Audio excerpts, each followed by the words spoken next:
So what are we doing today? Well, today we're trying to get the bees out of the tree away from the HipCamp cabin so that the guests don't get stung or play with the bees.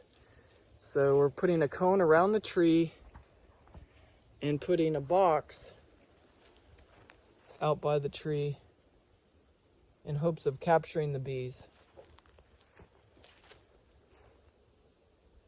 So the cone consists of wire mesh that we're going to staple along the tree so that the bees can fly out, but they can't get back in, and hopefully they will want to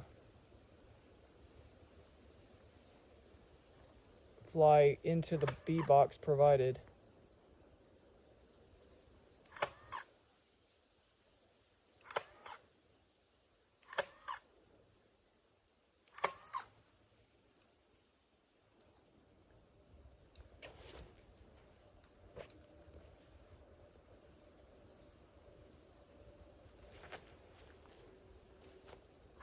Now the bees are getting a little bit angry, I can tell. They're increasing their flight and their perimeter. So I'm gonna back off because I'm not wearing anything.